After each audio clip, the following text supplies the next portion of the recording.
Tradisyonal na rice dish ng Puerto Rico ang bida ngayong gabi sa Midnight Express. At mas pinasarap pa yan ng lechon at sweet saging. Wow! Narito na si Micael Daes.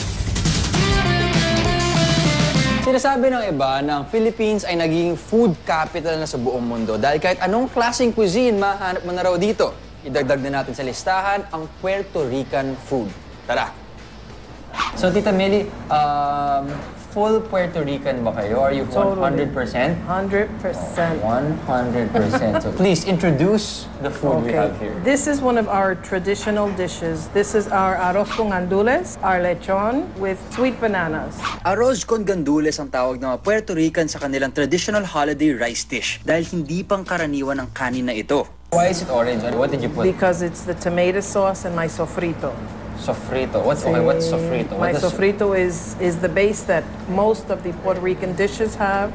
It's the cilantro, green peppers, onions, so parang garlic. sofrito is parang a mix, Exacto. parang a sauce Yep. or a marinade. That's the Kaya foundation of sofritos. most of our dishes. And then what's this one? This is our lechon. The lechon, usually we have it marinating for 1 to 2 days so that all the meat is nice and moist and succulent. How did you cook it? You bake it? Yes, in the oven. Sinasabing ipinamana ng mga Espanyol sa atin ang lechon at dahil ang Cuba at Puerto Rico ang dalawang huling bansa na sinakop ng mga Kastila na ipamana rin ito sa kanila. Malambot ang lechon. Muy bueno. Okay, yung mga lasa na to, very different from Filipino food. Diferente. Sobrang iba. Yung lasa ng lechon, alam mo yung parang may aroma sa loob ng bibig mo. Parang naaamoy mo yung spices na nilalagay nila. Hindi siya yung normal na matamis, maalat ng mga Pilipino. So may sariling spice yung lechon na lumalabas.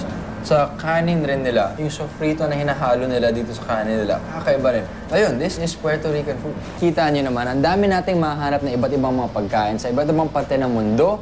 Pero ang isang pagkakatulad sa Puerto Rico at Pilipinas ay ang lechon. Ako po si Micael Daes. This is Midnight Express. Good night!